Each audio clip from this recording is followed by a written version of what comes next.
1953년 7월 27일 판문점에서 정전협정이 체결되면서 3년 1개월 동안 이어진 한국전쟁은 멈췄다. 하지만 이날은 전쟁이 끝난 날이 아니다. 단지 총성이 멈췄을 뿐이다.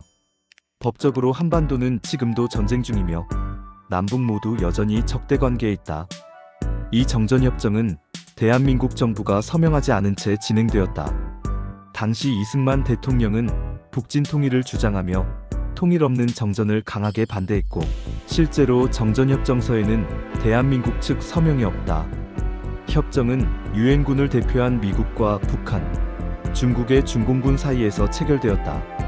전쟁 전 한반도는 38도선을 기준으로 남북이 나뉘어 있었지만, 전쟁 기간 중 치열한 공방 속에 전선은 북으로 올라가기도 남으로 밀리기도 했다. 결국 휴전선은 전쟁 이전의 38도선과는 다르게 굽이진 형태로 정해졌고, 이 선을 중심으로 남북 2km씩 떨어진 곳에 비무장지대 DMZ가 설치되었다. 이 DMZ는 전 세계에서 가장 중무장된 지역이 되었고, 남북한은 이후에도 총성이 오가는 긴장 상태를 지속해왔다. 정전협정이 체결되며 전쟁은 일시 중단되었지만, 이후에도 정전협정을 평화협정으로 전환하려는 시도는 계속되어 왔다. 특히 종전선언은 여러 정권에서 추진해온 과제였다. 이는 단순한 정치적 선언이지만 상징적으로는 전쟁 상태를 끝내겠다는 의지를 내보이는 것이다. 그러나 종전선언을 둘러싼 국내외의 입장은 첨예하게 갈린다. 찬성하는 이들은 정전 상태를 끝내고 평화체제를 구축하는 출발점이 될 수 있다고 본다. 북한의 체제 보장을 위한 명분을 제공하면서 동시에 북미 대화의 문을 열 수 있다는 것이다.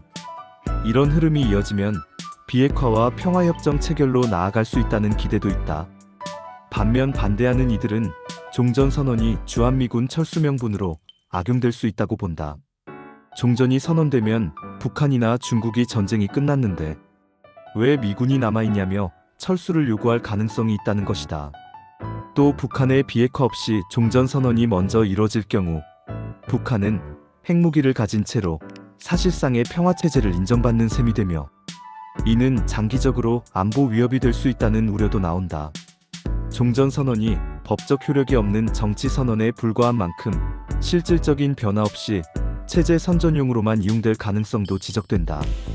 결국 종전을 둘러싼 논쟁은 단순히 전쟁을 끝내자는 감정적 구호가 아니라 그 이후의 한반도 질서와 안보 구도를 어떻게 설정할 것인가에 대한 문제다.